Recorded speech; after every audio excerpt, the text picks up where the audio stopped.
اعوذ باللہ من الشیطان الرجیم، بسم اللہ الرحمن الرحیم۔ السلام علیکم ناظرین، آپ دیکھ رہے ہیں آئی ڈی ٹی وی، اور میرا آج کا موضوع ہے حضرت ابراہیم علیہ السلام اور حضرت سارہ رضی اللہ تعالی عنہ کی ہجرت اور ایک ظالم بادشاہ سے ملاقات۔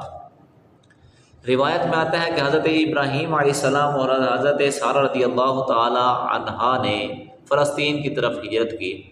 ہجرت کے دوران آپ کا گزر ایک ایسی جگہ سے ہوا کہ جہاں ایک ظالم بادشاہ جو ہے وہ مسلط تھا۔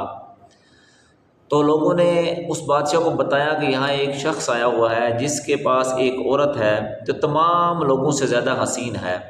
تو اس ظالم نے حضرت ابراہیم علیہ السلام کی طرف اپنا قاصد بھیجا کہ وہ ان سے پوچھے کہ یہ تمہارے ساتھ کون عورت ہے۔ اس سوال پر آپ علیہ السلام نے فرمایا کہ یہ میری بہن ہے۔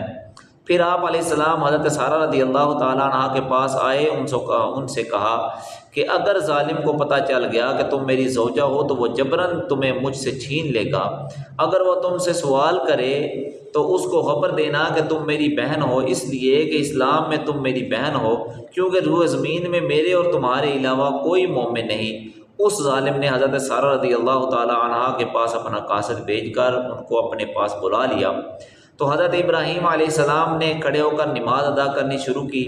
حضرت سارہ رضی اللہ تعالیٰ عنہ جب اس ظالم کے پاس پہنچی تو اس نے آپ رضی اللہ عنہ کی طرف اپنا ہاتھ بڑھانا چاہا، لیکن وہ اللہ کی گرفت میں آ گیا، پاگلوں کی طرح ہو گیا۔ اس کا گلا گھٹ گیا، منہ سے جھاگ بہنے لگی اور وہ ایڑیاں رگڑنے لگا۔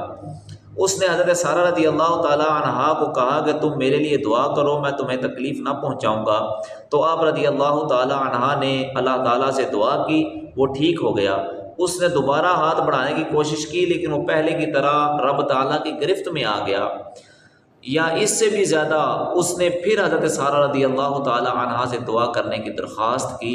تو آپ نے پھر دعا کی۔ جب وہ ٹھیک ہو گیا تو اس نے اپنے دربان کو بلایا اور کہا کہ تم میرے پاس کسی انسان کو نہیں لائے بلکہ کسی جن کو لے آئے ہو۔ اس ظالم نے حضرت ہاجرہ رضی اللہ تعالی عنہا کو بطور خادمہ آپ کو دے کر واپس لوٹا دیا۔ اور مفتی احمد یار نعیمی رحمۃ اللہ تعالی علیہ تفسیر نعیمی میں تحریر فرماتے ہیں کہ حضرت ہاجرہ رضی اللہ تعالی عنہ روم کے بادشاہ کی بیٹی تھیں۔ اس ظالم نے ان کے ساتھ بھی ایسا ہی ارادہ کیا تھا اور وہی انجام ہوا۔ چنانچہ اس نے کہا ان دونوں کو یہاں سے نکال دیا جائے، یہ دونوں انسان نہیں بلکہ جن ہیں۔ پہلی جو روایت ہے وہ بخاری و مسلم شریف کے اندر موجود ہے، اور دوسری مفتی احمد یار نعیمی رحمۃ اللہ تعالی علیہ نے جو تحریر کی وہ تفسیر نعیمی کے اندر موجود ہے۔ کریم جل وعلا ہم سب کا حامی و ناصر ہو۔ وآخر دعوانا الحمد للہ رب العالمین۔